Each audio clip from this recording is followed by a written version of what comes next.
Dan Marino's was the Super Bowl, Ted Williams's was the World Series, Steve Nash's was the NBA Finals, and Cristiano Ronaldo's was the World Cup. All four dominated and won everything in their careers, except a championship. When 2008 began, Ted Christopher was still missing a NASCAR Modified Tour Championship. Like the other athletes previously mentioned, TC won everything. He was just missing a NASCAR championship ring in a major touring series to be able to end his career without any doubts. He always came close in prior seasons, but could never seal the deal. Was the 2008 season the year it would all come through? Let's find out. This is Rings Chasing. 2008 would be the start of Teddy's third season behind the wheel of Ed Whalen's number 36 car. They were very successful since joining forces in 2006, but in 2008, they would be the juggernauts. Tony Hirschman, the driver that beat TC for the championship in 2005, retired, and this helped open the door for TC to win the title. 2005 was the year TC came the closest to winning the title as well. The 2008 season would kick off on a cloudy day at the Thompson Speedway for the Icebreaker 150. TC started an unusual 15th and would work his way up to 10th before the race was abruptly called for rain.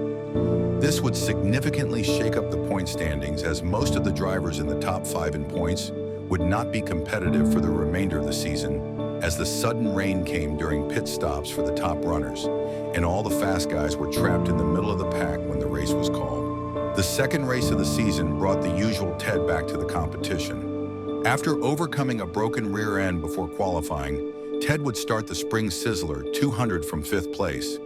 It would take him 93 laps before he would take the lead from Eric Beers and show everyone Stafford was his house. In usual TC fashion, he would pit the latest for fresh tires during the lap 143 caution. It would take him 29 laps to get back to the lead, and on the lap 172 restart, he would get by Eric Beers for what would be his 98th career victory and his 4th Spring Sizzler victory. He would move all the way to second in the point standings, just 21 points behind leader Chuck Hosfeld.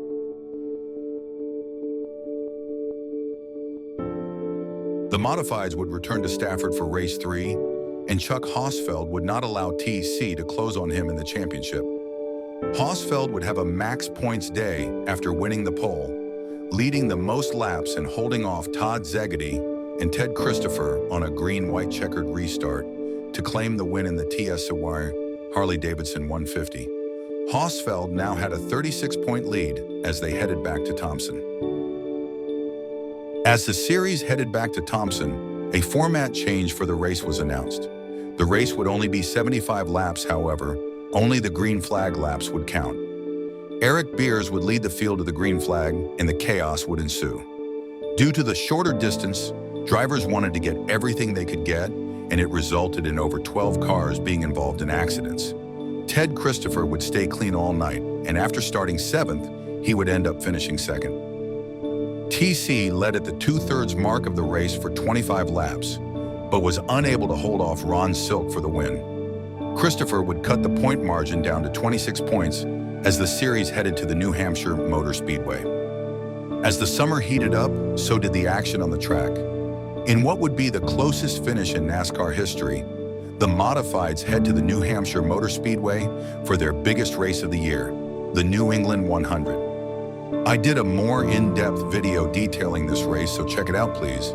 Chuck Hosfeld and Ted Christopher would exchange the lead with Todd Szegedy all race long, and around the midway point, all the leaders would pit except TC and Bobby Santos.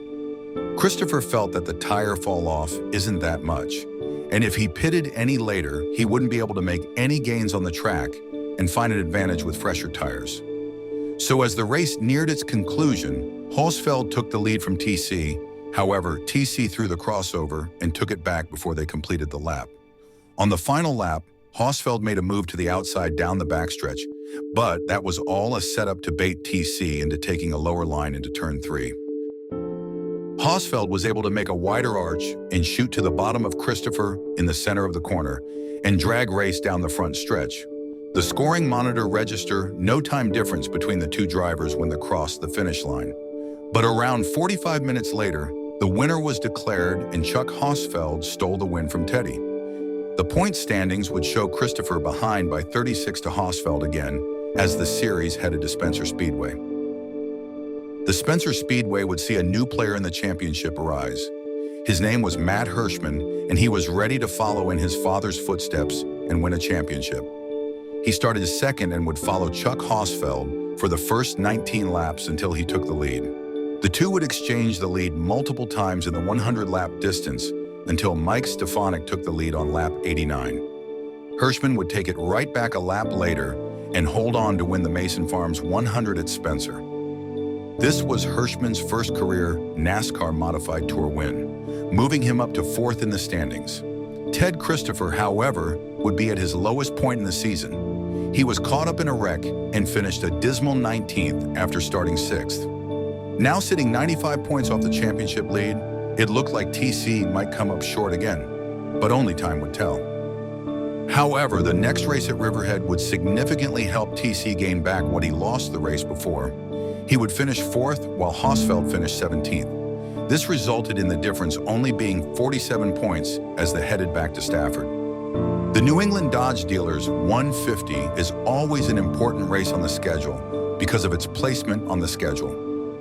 Middle of August, 2/3 of the way through the season. This meant it was time to start being consistent if you want to be in contention for the title. Unfortunately, the title contenders would struggle. The race would be delayed for rain, however, it eventually was started. Ryan Preece and Todd Szegedy were the class of the field. They would exchange the lead throughout the race. TC had an ignition issue, and it would regulate him back to a 28th place finish.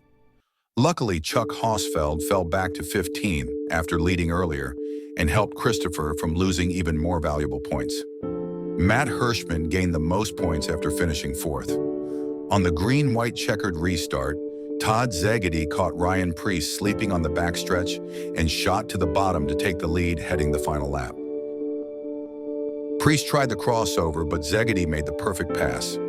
As they entered turn 1, Preece gave Szegedy the bumper and spun Szegedy. He would go on to cross the line first. However, NASCAR officials believed the bump was deliberate and penalized him and gave the win to then second-place finisher Jimmy Blewett. After watching the replays, it appeared Preece didn't make much contact, and Szegedy even said Preece shouldn't have been penalized from his first victory. The point standings showed Hosfeld leading TC by 86 points. In the August Thompson-Budd 150 race, TC would be able to close back in for the title chase. He would lead earlier in the race, but after losing the lead, he would recover from a spin right in front of Hosfeld to finish 4th. After many lead changes and cautions, Ron Silk would go back-to-back and Thompson and win. Hosfeld struggled and finished 16th after starting on the pole. Matt Hirschman finished 2nd, inching closer to the championship. The standings showed Christopher trailing Hosfeld by 41 points, and Hirschman now in 3rd, 97 points behind. Heading into Mansfield, Ohio, Ted Christopher knew he needed a dominating performance to get his confidence up, and dominated he did.